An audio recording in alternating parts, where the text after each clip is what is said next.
सयाटिका का इलाज बिना स्पाइन सर्जरी के होता है, क्या पॉसिबल है या नहीं है?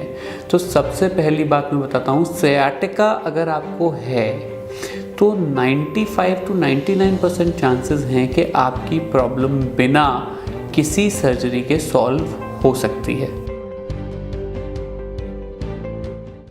Hi and welcome, my name is doctor Devashish Sharma. मैं एक प्रैक्टिसिंग स्पाइन सर्जन हूँ और आज मैं आप लोगों से बात करना चाहता हूँ, can sciatica be treated without surgery and if yes how? क्या सयाटिका का इलाज बिना स्पाइन सर्जरी के किया जा सकता है और किया जा सकता है तो कैसे?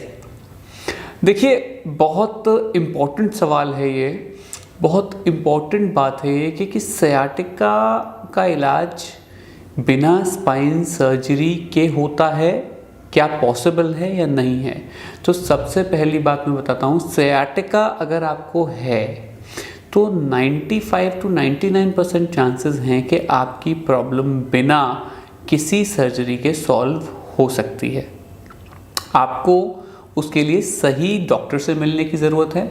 आपको अपने स्पाइन स्पेशलिस्ट से या स्पाइन सर्जन से कंसल्ट करना चाहिए और उस कंसल्टेशन में वो डिटेल में आपको चेक करेंगे। चेक करने के बाद, एग्जामिनेशन के बाद वो आपको ये बताएंगे कि क्यों ये प्रॉब्लम आपको हो रही है।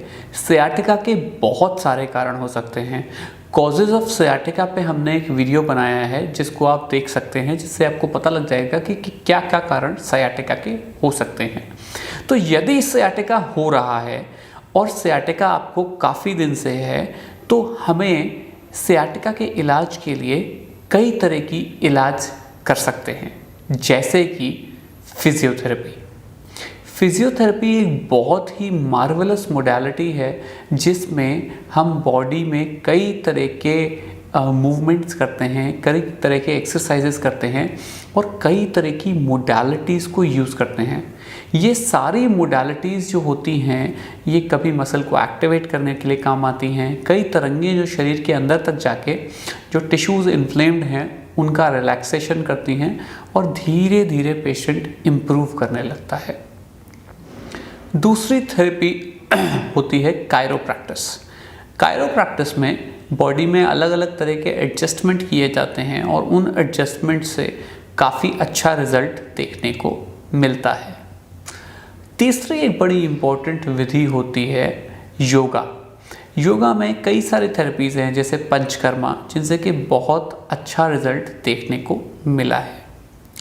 यदि ये सारी थेरेपीज़ काम नहीं कर रही हैं तो आप लाइफस्टाइल मॉडिफिकेशन कर सकते हैं, जिसमें जिस चीज़ से सयाटिका बढ़ता है, जैसे कि वज़न उठाना, आगे झुकना, कभी कभी किसी कोई स्पेसिफिक एक्टिविटी करना, जैसे कि ज़्यादा देर तक बैठे रहना, वो सारी एक्टिविटीज़ को अगर आप अवॉइड करेंगे तो सयाटिका आपका इम्प्रूव कर सकता है। ये सब चीज़ें भी काम ना करें तो हम लोग अपने डॉक्टर की मदद से कुछ दवाइयों को ट्राई कर सकते हैं, जिसमें basically non steroidal anti inflammatory drugs, जिनको NSAIDs कहते हैं या NSAIDs कहते हैं, उनको ट्राई कर सकते हैं। वो दवाइयाँ बहुत अच्छा रिजल्ट पेशेंट में देती हैं। कभी कभी short duration of oral steroid दवाइयाँ भी दी जाती हैं जो कि इन्फ्लेमेशन अराउंड द नर्व कम कर देती हैं और रिजल्ट्स मिल जाते हैं।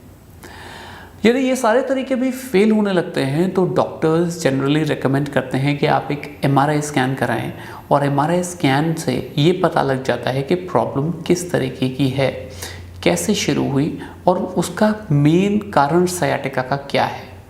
जब उस कारण की पुष्टि हो जाती है तो उसके बाद कई तरह के ट्रीटमेंट्स पेशेंट को ऑफर किए जा सकते हैं, जैसे डिफरेंट तरह की मोडालिटीज़, जैसे IFT है, SWD है।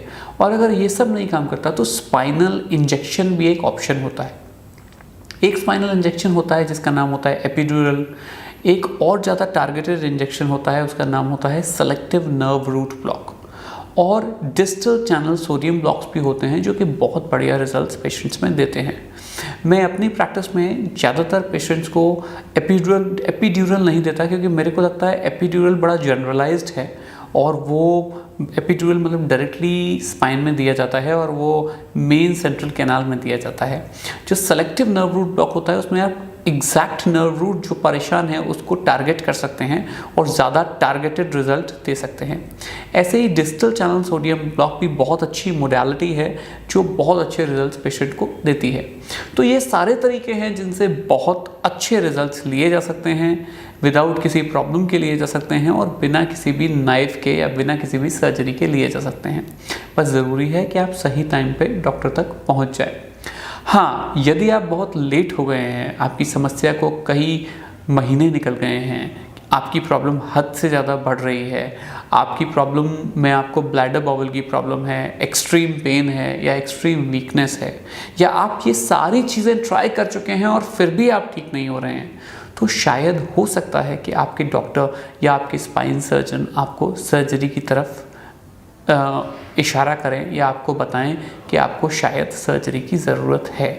तो मेरा मानना ये है कि आपको अपने स्पाइन सर्जन से राय लेनी चाहिए, उनसे मिलना चाहिए और उनसे डिटेल में एग्जामिनेशन करके एक डिटेल डिस्कशन करना चाहिए, जिससे कि ये पता लग पाए कि किस तरह की प्रॉब्लम से आप ग्रस्त हैं, क्या इलाज आपके लिए बेस्ट है और किस स्टेज ऑफ प्रॉब्लम में आप हैं। अगर आप चाहें तो हमारे चैनल को लाइक कर सकते हैं, सब्सक्राइब कर सकते हैं और यदि आपको लगे कि आप हमसे राय लेना चाहते हैं तो हमारी टीम को नीचे दिए गए नंबरों पे आप संपर्क कर सकते हैं और हम कोशिश करेंगे कि आपको जल्दी से जल्दी सही रिप्लाई दें और आपकी क्वेरीज़ को सॉल्व कर पाएँ। Thank you very much. Have a very good day.